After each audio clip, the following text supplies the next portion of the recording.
আজকে বিকালে এই ডিম আলুর চপটা বানিয়েছিলাম, তো ভাবলাম আপনাদের সাথে রেসিপিটা শেয়ার করেই ফেলি।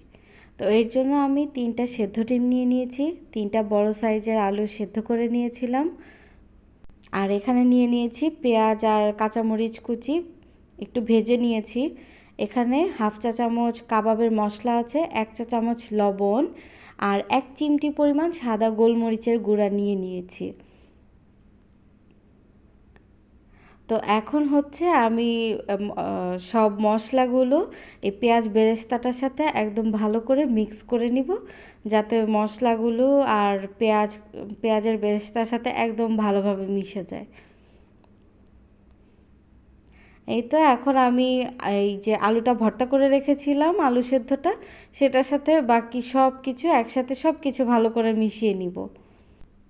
ডিমগুলোকেও আমি সুন্দর করে পিস করে নিয়েছি।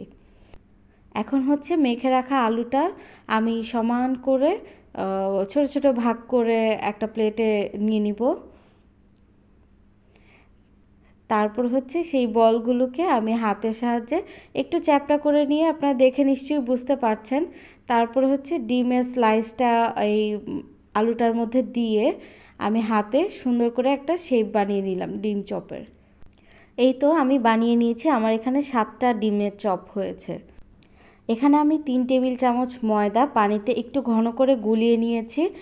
ডিমের চপগুলো এখন আমি হচ্ছে এই ময়দার ব্যাটারে ডিপ করে নিয়ে দেন হচ্ছে এইখানে টোস্ট বিস্কিটের গুঁড়া নিয়েছি। টোস্ট বিস্কিটের গুঁড়ার মধ্যে আমি একটা কাঁটা চামচের সাহায্যে সুন্দর করে একটা কোট করে নিব। এই ময়দার ব্যাটারটা দেওয়ার একটা কারণ হচ্ছে ডিমের চপগুলো অনেক বেশি ক্রিস্পি হবে। অনেকে চাইলে শুধু ডিম দিয়েও প্রথমে ডিপ করে নিতে পারে চপগুলো, তারপরে টোস্ট বিস্কিটের গুঁড়ায় গড়িয়ে নিতে পারে। তো আমি সবসময় ময়দা দিয়েই করে থাকি। এই তো আমার চপগুলো সব হচ্ছে কোট করা শেষ হয়ে গিয়েছে। এখন আমি এগুলোকে একটা একটা একটা করে ছেড়ে দিব, আর হচ্ছে এগুলো আমি একদম ডিপ ফ্রাই করব।